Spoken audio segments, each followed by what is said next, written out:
no céu, e aí o céu ficou tudo branco à noite. Pingos de leite as estrelas.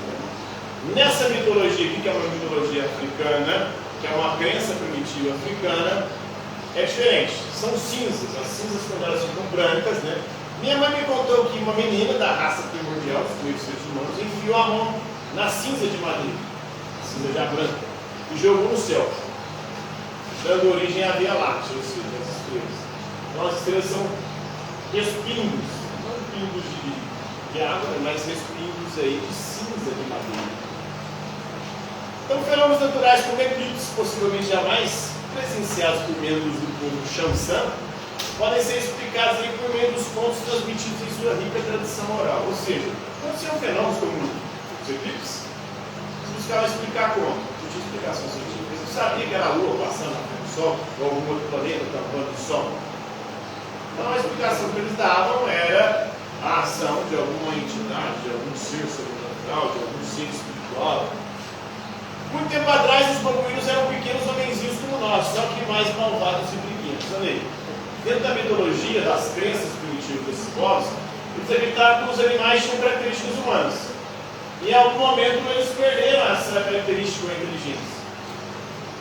Não, seria algo. Não podemos dizer que seria uma ciência, porque hoje a teoria da evolução fala que nós viemos de símios, ou seja, de macacos. Nós temos um ancestral em comum com os macacos. Eles não sabiam disso, toda explicação religiosa, porque eles percebiam algumas similaridades, semelhanças, e então eles achavam que em algum momento nós tínhamos sido parentes e próximos desses seres. Não tinha nada a ver com ciência. Na verdade, não tinha explicação sobrenatural. Inclusive, esses animais tinham consciência na perspectiva deles. Então, para eles é possível entrar nos outros mundos, o mundo superior e o mundo inferior, através do transe. Em rituais religiosos, tomando algumas bebidas que deixam você em estado ali, de alucinação, você pode entrar em contato com o mundo superior e o mundo inferior, buscando bênçãos do mundo superior e impedindo que as maledicências ou que as maldades, que as doenças venham do mundo inferior. Então tinha um sujeito cabo. De onde se sabe essas tradições, essas crenças primitivas desse povo, dessa etnia chamada Xamsã? É um sujeito chamado Capo, né? E ele, que no século XIX tinha sido apreendido na África, porque ele estava roubando ovelhas. Olha só o que aconteceu: os europeus chegaram na África, já tinham povos africanos, aquelas povos africanos. Aí eles tomam conta da terra e proíbem aqueles que moravam na terra de usufruir do que tem na terra. Aí eles estavam caçando ali, né? E ele acabou sendo preso.